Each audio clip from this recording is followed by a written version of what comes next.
Bonjour, alors aujourd'hui je vais procéder à un tuto de démontage de croix d'accessoires et de courroies de distribution. Tout d'abord, on aura besoin d'une clé Allen de 6 et d'un cliquet avec une douille de 10. Une fois le démontage fini, vous aurez besoin d'un cliquet et d'une douille de 13 pour desserrer la vis qui retient l'alternateur.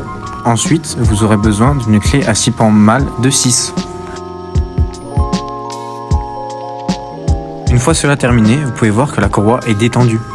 Pour procéder au démontage de la poulie de vilebrequin, vous aurez besoin d'une pige de calage pour éviter que le moteur tourne pendant que vous desserrez vos vis.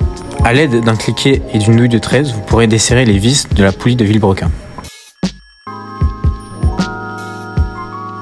Une fois le démontage fini, vous pourrez ensuite enlever la poulie de vilebrequin. Puis nous allons détendre le galet tendeur en le dévissant pour pouvoir retirer la courroie de distribution. Maintenant, nous allons procéder à la repose de la courroie.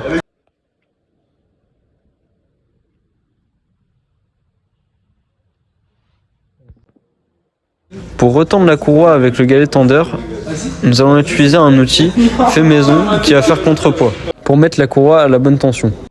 On utilise cet outil car nous n'avons pas l'outil adapté pour faire des réglages précis.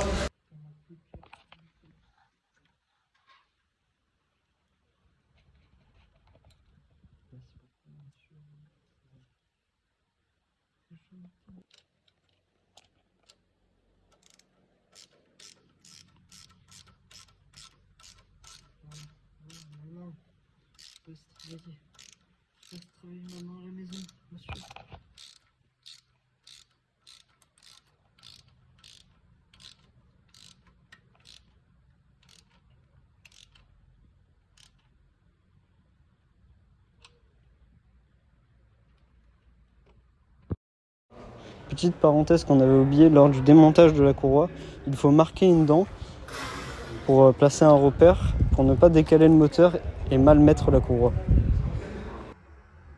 Après avoir fait le trait sur la courroie, on compare avec l'autre courroie et on fait le trait exactement sur la même dent pour pouvoir faire un remontage identique.